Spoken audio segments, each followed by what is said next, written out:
araw po sa ating lahat. Ako po si Emmanuel O. Alejandre. Ito po ang aking daily devotion para sa ngayong November 17.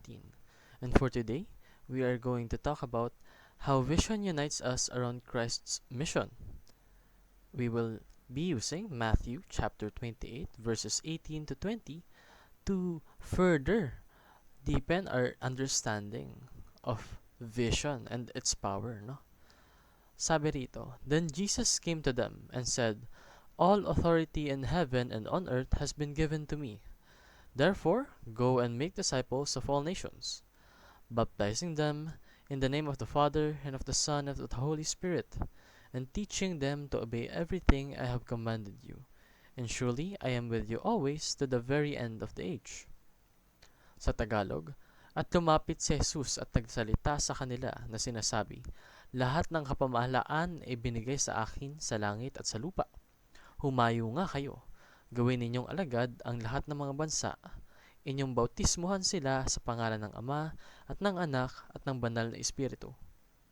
Turuan ninyo sila na ganapin ang lahat ng mga bagay na aking iniutos sa inyo.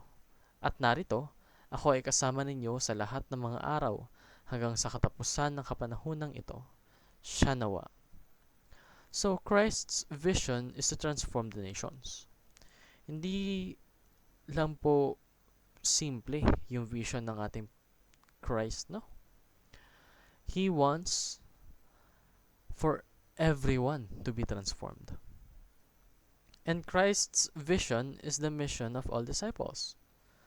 Yung vision po niya ay nararapat lamang na mapatotoo sa tulong ng mga naririto sa mundong ibabaw, ang kanyang mga disipulo.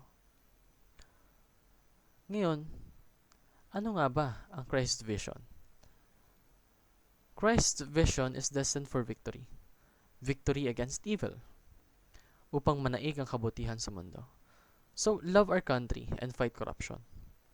Manaig ka po sa kung ano yung nararapat at tama.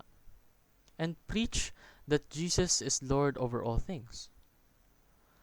Sapagkat tayo bilang kanyang mga tagapaniwala ay dapat lamang na maniwala na si Jesus ay may-ari ng lahat, and believe in the triumph of Christ. Yun lamang po ang aking daily devotion. Maraming salamat sa pakikinig. Pagpalain po tayong lahat, and let us all give glory to God.